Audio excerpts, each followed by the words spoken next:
Kwedu nokweduno mabuja akanaka tauya nadzo nhau dzanyasi zuwa rochigumi mumwedzi uno wandira wana ozayo jaha pasi rese wari kupemberera kupedza mazuva gumi okutsanya wamwe kune mamwe makereke wari kuenderera mberi mhanduwe kutanga kogoreka ndozvazvinotoda kuti zvinhu zviite zvakanaka tiringe zviri munhau dzanyasi masangano anoita kuwira kodzero dzowangochani wakadandando ari kuvhiringika ari kupazika musoro munyika medumo nokutoti kwai hurumende yaTrump yati ichadaba kuwapa mari mamiriyoni nemamiliyoni anga ari kupopomedzewa wakomana waakunyimiwa orerere pakuchitinetsa manje rekai tione ipapa kuti wachazviita sei peno wachaenda kune wamwe wachazowapa mari asi America inenge yakusunga homwe yayo nokuti kwai Trump ari kuti tikuda pakuendesa mari kuvanhu vakadando idi pakaita kuoma chaiko ticharamba takazviringa hedu.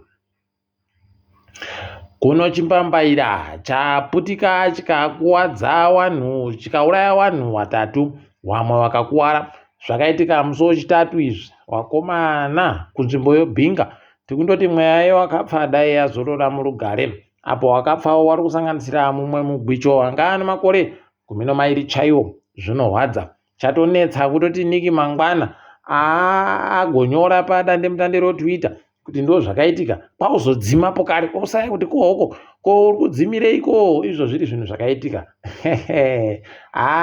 ukaona uchirarama nomanyepo unotanda kufunga kuti ndochokwadi manyepo wosaya kuti woita sei zvese zvine zvakundoita somanyepo uchaziva pachokwadi nomanyepo newe wacho pakanyangariwa apo mweya wakapfa ngaizorore murugare. Kwaiwa kamaka bvunzo dzozimuseki dzokupera kwegore wakandobhadhawa mari yomaUSAID zvikamu 40 kubva muzana pamari yese yawanga wakaringirwa kubhadhawa.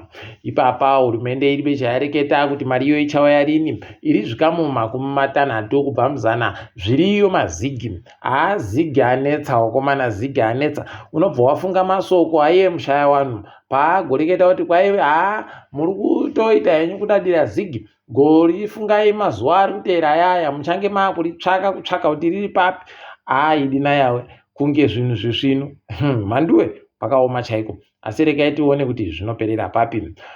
Tiri kufara kutoti wozimuseki wabva waburika ipapa wakati right bvunzo dzoerevhoro dzakamakiwa dzikapera wanhu ngavatoratidze padandemutande waakukona kuenda koringa padandemutande kuti wakapasa chere kana kuti wakafoira kana kuti zvakadini kuti makorokoto kuna wakapasa tichazoringa kuti wanenge wakaita zvikamu zvakadini kupasa kwacho tinenge tichikunyepai pamberi pa kana zvazoburika wanhu wakukona kuenda kotora mapepa awo ozvakaburika mubvunzodzo kubva musomuvhuro chaiwo tikuti makorokoto. David Korotati mhanduwe ari kuita kufuridziwa mhanzai mhanduwe no1 padandemutande wari kuita zvekutamba wagomubvunza pachena kuti iwewe tinyepe wakuru weCCC wauri kutamba nawo mbanani wauri kutetekera zvauri kureketawo mbanani imi angazvidure kuti ndikutamba nani kuti ini ndikuda kureketa nezvazvo mhanduwe unobva waita kuona kuti aita kuita kugisiwa pakona asi abva aita kupunyuka nokuti andoreka achikureketa kureka ureketa kuriziva kaa kuti ndikati ndichabangu zvandinyangarira ndikati ndiWashman zvondinyangarira ndikati ndiJohnson Timba zvinonyangara paripe chizvino dai iri tsoro mhanduwe kese katekaira kanobva kajiwa ipapo rekai tione kuti zvinoperera papi asi ticharamba zvedu takaringa kuti inenge ichiperera kupi chaiko. Chabangu atoti wakomana ndiri kugwaba ndiribe kubenhutsawo mbokoma zvamuri kuda kundikandirazvo kuMatarodzi mhosva izvi ndakutendawo neniwo kuMatarodzi mhosva ndogotowanyepawo pokare kuti wakatadza ndatokwira matare epamusoro aenda kudare guruguru munyika rekai tigoona kuti nyaya yacho ichaperera papi achahwina chere kana kuti achajiwa nonyaya munondoziva kaa kuti zvinoenderana nokutoti uri kutamba nani mazuva iwa haidi kudya cho mafene aya idi kudya wakaita kusunga usu chaiko kunge munhu ari kudya madhorofiya kundotsengana nomhodzi basi rekai tione ipapo kuti zvinoperera papi. Mumiriri wenyika yeChina kuZimbabwe agoreketa kutoti hurumende yeChina yagopa bato reZANU-PF mupunga kuti ripe vanhu kumambinda kumamisha nokupi nzvimbo dzese dzomunyika nokutoti nzara yakarova muZimbabwe. Kuno vanhu varamba vari kubvunza kuti kohoko imimi sohurumende yeChina makazviona zvakakodzera chere kuti mupe bato reZANU-PF hwii kupa hurumende yeZimbabwe? Mhanduwe aribe kupapindura ipapo ati kwai tiri kusenza nevanhu wese saka tatopindura avo kati aiwa tinyepe iwo tikaenda kopa wanhu kunyika kwenyu tichipa riri bato zvinotekaira sei? Munozvitambira chere? Paribe kuburika ipapo ndozonyarara kuti zii atoona kuti ndingazopisire, asi zvino zvakuningisai pachena kuti zvamunonyepewa zviya kuti kwai opposition ndo vanotengesa wati wakuruwo ndo vari kutotengesa ndo vari kutotengesa. Chimbofungai dainge iri CCC yakapuwa mupunga kana kuti mapfuta chaiwo noAmerica, zvonzi America, hurumende yeAmerica yapa CCC, mhanduwe zvaiburika nokuseri kumupata nomhuka dzaizvinyepiwa kuti ndo zviri kuitika, wakomana vari kutengesa. Asi kana zviri kuitiwa noChina kwai zvakanaka, idi zvakaita zvisvinuba izvi tikaiti tambe edu tichiringa kwazvinenge zvichienda kuti ndokupima. America kwai yagototi hurumende yeZimbabwe pokare nodzimwe nyika aidzo ana Russia, ana China, ana North Korea kubatanidziwa ipapo mhanduwe kwaita kurambidziwa kutsvaka tunhu tunonzi tumachipi pachirungu twokusenzesa noAI. Mhanduwe ukaona zvadaro ubva waziva kuti idi tikundoita kufungaidziwa kurowa nomhute isu tiri kachuru chaiko, tikurowa nomhute wemakomo mhanduwe, nekutoti pari kuhwisana ana Russia nana China naana America isu tikukwanawo papi. Unobva watoona kuti idi yedu yekuda kunzi wasahwirawo China iyi ino makuwa chaiwo. Asi rekai tigoramba takaringa tichindoimba kuti zvinochinja. Anonzi Steve Hanke padande mutande reTwitter agoreketai kuti kwai kuno mugodiwo Vhubhachikwe wogoridhe mhanduwe kwai wapambiwa pokare nomapfene aya. Idi waona kuti bhande regoridhe kwawoko riri kuramba richiita kunge riri kupwa, kana kuti vari kuita asamai mujuru mazuva mangodaya kuti wapedza kutora ivhu rese waisvika kwawo woparapara wosaya kana ngoda ribodzi. Shura rakaona gorero aidi pakanyangariwa. Ndofunga ndo zvaakiitika, saka wakundofunga kuti ndikabva apa ndikaenda panenge pari kunzi ndo paraputika ndobva ndoenda kwari kufunga kuti ndo kuti riboeke.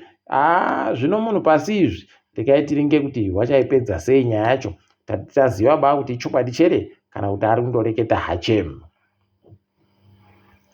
Uyu Timothy Chiminya akaminyiwa kureketa kuno unobva waita kuona kuti ari pachimonauswa chaipo, nokutoti izvezvi akasungiwa kugorera pfuura paya akaita kirina masa arimo mujere, izvezvi achindorimo mujere nokutoti atadza kuburika kana bhero anyimiwa zvese akaiochera pautsi. Kwai kureketa kwache ikoko kuti inini ndini mambo hwana iwo mambo wese wanofanira kuuya kwandiri, ari kumhura masimba amunangarwa. Rekai hurumende inzi ichinje, nokutoti muitiro wakadandi tatitaona baizvo zvinoita kuhwadza, unoita kusaya pokuringa uri munyika mako chaiko. Tikaiti zvione uku iyo hurumende inoneta bakupawa biyayo mari wakomana. Nyasi wangu wari kunyorerana pasi naiye Philip Chiangwa kuti kwai ivhu raPhilip Chiangwa rigosenzesiwa kuti vanhu vagoboyepo kugara. Unobva waziva kuti zvaendiwa mhanduwe tsapo yacho yange yapwa akati imi ndinadzirei tsapo imwe ifutepo kare ndanyanya kusauka. Rekai tione kuti wachaikona chere iyoyi. Takundofira kuti dai watichimbidzira kutibisira iwo makawa ari kuti vhinga tikone kupfumvura mhanduwe, nokuti zvese izvi zvino zvamisiwa kana pachinja paita wamwe. Rekai tione kuti zvichasvika papi, tinenge tichikunyepai hedu. Bepa rabudika mapepanhau nyasi riri kuburitsa vanhu vari kunzi nehurumende ndo vanhu vakapwanyirwa kuMbare, wakapisiwa zvinhu zvavo kuMbare, vanogona kuzobhadhawa mari. Raratidza pachena kuita kutanika mhanduwe pachena kudai somabvembudzi kuti vanhu vanobira sarudzo dziya idzi zvamunoona paye vanobira sei. Mumwe anenge akanzi Colin Green wochishona, mumwe wobva anzi Colin Green wechirungu, mumwe wobva anzi Colin akasiyiwa erombodzi. Mhanduwe ukandiona mazita acho unondonoti munhu mubodzi. Vamwe wondosiyanisa mazita omhuri, asi zita zvakamboitika kuti munoita vanhu 10 vanenge vaine zita ribodzi vachitosiyana mazita omhuri. Ndo chaizvo zvava zvaburika pachena kutoti orerere hino kwadzuriwa mazita ayo kuti ndokupi mhanduwe. Kana makaona vanhu vanonzi mabharoni wayeyo nzvimbo dzopamupedza nhamo, waburika manje ipapa kuti ava nekuti ukatoda kuvatsvaka wese kuti uyai pano mese buritsai zvitupa zvenyu unozvisaya, panenge paribe kana mubodzi ipapo. Peno munhu mubodzi anenge aisenzesa zvitupa zviri 10 nofararira kudaro, idi zvakaita kunyangariwa. Asi rekai tizvione kuti zvinoperera papi. Kambani OK yabvuma kuti wakomana takanyangariwa, wakomana zvakaita kuoma zvakapfanya kutinya chaiko ndoko zvakaita. Yabvuma kuti patakaenda kuzorororo kirina masipa apa pakanyangara vaita atiribe kana mari yokutenga zvinhu nokudidi. Upfumi hwakaoma wakomana, vari kuita kuzunziwa kanhu kusayika kwaiye Zigi. Mahwani rekai tione kuti zvinoperera papi. Ipapa RBZ yagoti kwaiti kuda kupa vanhu vari kuda kuita tuzvikwereti mari kuti wakone kuita zvokuita kuti mabhizimusi hubudirire. Apo munondoziva kaa zvaunoita zvese paine chanja chopfeni. Saka rekai tirambe takaparinga ipapo, tinenge tichikunyepai, munondoziva kuti tinokupangurirai zvese zvinenge zviitika ipapo. Kusayika koZigi wakomana kuri kuita kuhwadza, kureketa kuno vanhu vari kuita kugara wakaita kuteya kuti wangoti maticha abhadhawa cherebe kana iwo mabasa ehurumende kuti wabhadhawa cherebe, asi mamiriro zvakaita izvezvi wakomana paribe chisvino. Izvezvi zvaakutonetsera kuti kunyangwe nochenji chaiyo makombi yaakusayika mhanduwe, nokuti munhu anenge aboya mazigi akati akutoti ndindamambo ototi andapo kare kutengesa mazigi aya. ZvoZimbabwe zvinokunda ngomakurira. Rekai tirambe tichiona kwazvinoenda. Apa mumwe mufana Tendai Chatara agozokumbira ruregerero wakomana achinyora tsamba yakarepa kuti wakomana ndiregereyo ndagoreketa chokwadi chiri kuitika kuZimbabwe cricket. Idio zvakaita kuoma. Rekai tione kuti zvinoperera papi, nokuti pano nyaya heno kana akachariguma iro bhora romutambo wekiriketi achitambira nyika, tinenge tichikunyepai kuti zvirikutekaira sei. Tikaringa hedu dziri kuitika pasi rese muSouth Africa, Ramaphosa agonzi ndiye ari kuenda kuWorld Economic Forum, tikumuti makorokoto mubi edu ari kuita tusvino, rekai aende ikweyo. Uku mambo wemaZulu kwai agoendeserwa kudare nomudzimai wacho wekutanda kuti iwewe goreka kuroora mudzimai wechitatu. Rekai tione kuti zvinopera sei. Masvanhu kongonya acho akaita kunyangariwa chaiko, tinenge tichikunyepai chaiko kuti zviri kutekaira anhu kupi. KuChad kwaipapa vanhu 17 vakapfa kuurayiwa pagoita pfuti wechigwagwagwa yakarira nguva refu paye wachida kutora masimba kumutungamiri wenyika. Wakamiramira masoja wakagwarasha wese ana mupanduki, tikuti makorokoto ipapo. Alassane Ouattara agoitawo hwaMugabe akutoti wakomana inini ndikuda kutopinda pokare apa ano makore 83 83 pachirungu achida kutopinda basi kuti aende kotonga kuti asvike 20 achindotonga. Mhanduwe vanhu wawa wanoita kunge wakabariwa nomunhu mubodzi, kunge wakaenda kuchikoro chibodzi, wanoita kunge vanhu vamakombi wekuti kwaMutare kuMabuja nokuHarare wese wane hunhu hubodzi. Unobva wazvisaya idi kuti zvinombotekaira sei. Rekai tirambe takaparinga ipapo. Uku painyika yePortugal yatoti dare paramende ravo rikati isusu tikuda kugashira sarudzo dzakaburitsika kuti iye Chapo ndiye akachapura sarudzo rekai tione kuti zvinoperera papi. Tinenge takandolinga hino ana Ramaphosa kuti wachaenda chere kunenge kuchigadzirwa iye chapo yumo.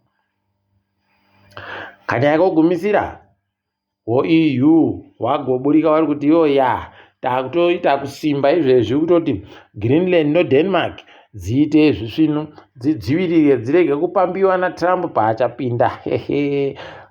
Ndopamunochiona kuti America kana ikavhiringiwa noRussia izvezvi iri bekawa wanoitsigira nokutoti NATO inenge yatosiyana nazvo inoti aiwa tikudaba izvozvo ndezvekwenyu izvi. Wobva waona kuti pasi pakuenda koguma ngatirambe takangwarira kuramba tichinamata Yahweh muidi nomuchokwadi zviite zvisvino zvirage kuvhiringika. Tiri ipapo rekai tigumire pano kwaNyasi. Ndini wenyu Mhanduwe Onhawu.